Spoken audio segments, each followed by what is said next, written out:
We're here with Stu and Brian. We're going to talk about Nietzsche's metamorphosis. If you're not familiar with the concept, I recommend you go check it out. So, Stu, what we were discussing earlier is that you have to start in life at a certain point, and then what Nietzsche talked about is you need to learn the rules of life, right? You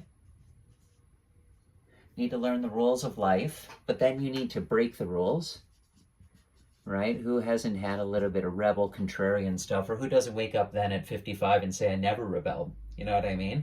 And it's going to happen someday, right? So, and we're not judging, right? And so there's this, this really cool thing where you don't get to go beyond that unless you pass by this system called what Nietzsche called the dragon.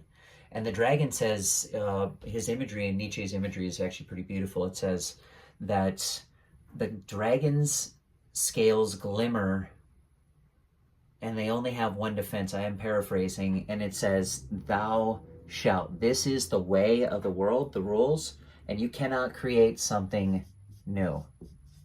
Right? So when you break through that barrier and you're doing like the Willy Wonka kind of visionary thing, it's hard to explain it in words, like the rules of communication. You literally have broken through the way of the world, which keeps you in place. Now, here's an interesting thing. What is this? This is called the spiritual bypass, as he talked about. And this is where you have no reason, right? Because this gives you reason, how you learn the way of the world, right? And you have to die unto that, right? And I think that's Romans 7:4. So you might be born unto the new law and bear fruit for God, right? Essentially.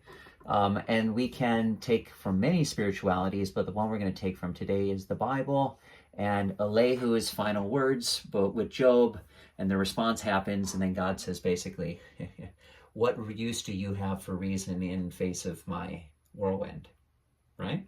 Mm-hmm. Essentially, to paraphrase. And so let's say somebody you want to understand, you want them to understand you, but they might never do it. So you might as well just hop into feeling good about yourself, whether they work through a problem with you or not, right? Even like simple terms, there's no reason why they shouldn't sit down with you and take accountability, right, Stu? Shouldn't everybody take accountability and just like get through their actions and grow from it? But who's going to do that? Like, a small percentage of people. I would wager 1 out of 7 to 1 out of 30 people.